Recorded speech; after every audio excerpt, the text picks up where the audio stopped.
Hello friends, আসসালামু আলাইকুম। আমার চ্যানেলের নতুন আরেকটা ভিডিওতে আপনাদের সবাইকে স্বাগতম। আজকের ভিডিওতে আমি আপনাদের সাথে খুবই সহজ রেসিপিতে মজার একটা ডেজার্ট বানিয়ে দেখাবো। আর এই ডেজার্টটা বানানো কিন্তু খুবই সহজ। আশা করি ভিডিওটা আপনাদের কাছে ভালো লাগবে। ডেজার্টটা বানানোর জন্য এখানে আমি একটা বড় পাত্র নিয়ে নিয়েছি। আর এই পাত্রের ভিতরে আমি দিয়ে দিচ্ছি হচ্ছে ২ টেবিল চামচের মতো ঘি। বাসায় যদি ঘি না থাকে তাহলে আপনারা বাটারও ইউজ করতে পারেন। তো এখন এই ঘিটা সামান্য একটু যখন এরকম মেল্ট হয়ে আসবে তখন আমি এর ভিতরে দিয়ে দিচ্ছি হচ্ছে সেমাই। আমি আজকে বাসায় যে লাচ্ছা সেমাই ছিল না, আমার বাসায় যে বাংলা সেমাই বলে অর্থাৎ খোলা সেমাই যেটা বলে সেটা ছিল। সেটা দিয়ে ডেজার্ট বানাচ্ছি। আপনারা চাইলে কিন্তু এখানে লাচ্ছা সেমাই দিয়েও বানাতে পারেন। তো কিছুক্ষণ এভাবে লাল করে ভেজে নিয়েছি। যখন সেমাইটা লাল হয়ে যাবে তখন আমি এর ভিতরে দিয়ে দিয়েছি আগে থেকে জাল করে রাখা গরুর দুধ। বাসায় যদি গরুর দুধ না থাকে তাহলে কিন্তু আপনারা প্যাকেট দুধ দিয়েও রান্না করতে পারেন। কোনো সমস্যা নাই। স্বাদের কোনো হেরফের হবে না। দুধটা দিয়ে দেওয়ার পরে এখন আমি নেড়ে চেড়ে খুব ভালোভাবে এভাবে মিশিয়ে নিচ্ছি। আর এখন আমি এর ভিতরে দিয়ে দিচ্ছি হচ্ছে ১ টেবিল চামচের কম একটু লবণ। যেকোনো মিষ্টি জিনিসে লবণ দিলে কিন্তু একটু ব্যালেন্স থাকে চিনির এজন্য। তো লবণটা দিয়ে দেওয়ার পরে এখন আমি এর ভিতরে দিয়ে দিচ্ছি হচ্ছে চিনি। আমি এখানে ১ বাটি পরিমাণ চিনি দিচ্ছি।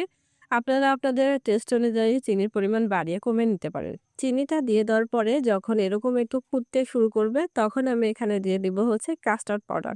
আমি এখানে সামান্য একটু দুধের সাথে ১ টেবিল চামচের মতো কাস্টার্ড পাউডার মিশিয়ে খুব ভালোভাবে গলিয়ে নিয়েছি।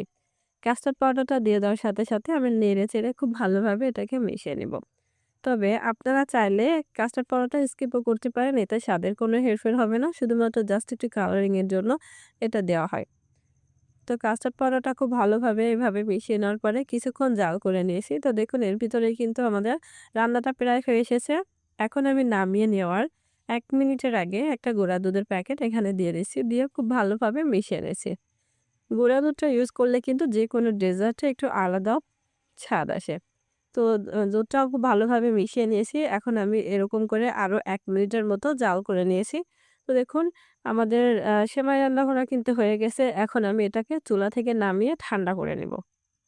এখন এখানে একটা আমি আলাদা পাত্র নিয়ে নিয়েছি। তারপরে আমি যে ডেজার্টটা বানালাম সেটা আমি এখন এই পাত্রে ঢেলে নেব। আর ঢেলে নেওয়ার পরে এখন আমি একটা চামচের সাহায্যে অনবরত নাড়াচাড়া করে এটাকে ঠান্ডা করে নেব। আর এই ডেজার্টের সাথে আজকে আমি কিছু ফ্রুটস মিক্স করব। এখানে আমি নিয়ে নিয়েছি কিছু আঙুর কুচি, আপেল কুচি, কলা আর বেদানা। আপনারা এখানে চাইলে আপনাদের ইচ্ছামতো যেকোনো ফ্রুটসই এড করতে পারেন। তো আমি এখন সবগুলো ফ্রুটস এখন এই ডেজার্টের ভিতরে এড করে দিচ্ছি। তবে এটা খেয়াল রাখবেন আপনারা যখন কোনো ডেজার্টের ভিতরে কোনো ফ্রুটস মিক্স করবেন তখন কিন্তু অবশ্যই ডেজার্টটা খুব ভালোভাবে ঠান্ডা করে নিবেন।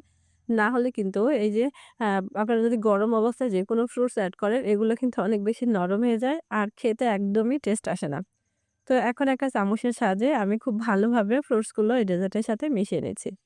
তবে আপনারা এটা সার্ভ করার আগে অবশ্যই একটু ফ্রিজে মানে ০.৫ ঘন্টা ১ ঘন্টার মতো নরম ফ্রিজে রেখে এটাকে ঠান্ডা করে তারপর সার্ভ করবেন। তাহলে কিন্তু খেতে অনেক বেশি মজার হবে। তো দেখুন খুব সহজেই কিন্তু তৈরি হয়ে গেল মজাদার ফুড ডেজার্ট। আর এই ডেজার্টটা দেখতে যতটা সুন্দর খেতেও কিন্তু মাশাআল্লাহ অনেক মজাদার। আমার রেসিপিটা ফলো করে আপনারা বাসায় একবার হলেও এই ডেজার্টটা বানিয়ে খেয়ে দেখবেন। আর খেতে কেমন হয়েছে তা কিন্তু কমেন্টে জানাতে একদমই ভুলবেন না। তো এই ছিল আমার আজকের ভিডিও। আশা করি আমার ভিডিওটা আপনাদের কাছে ভালো লেগেছে। আর আমার ভিডিওটা ভালো লাগলে অবশ্যই লাইক কমেন্ট করবেন। আর আপনার ফ্রেন্ডস অ্যান্ড ফ্যামিলি মেম্বারদের সাথে শেয়ার করে দিবেন।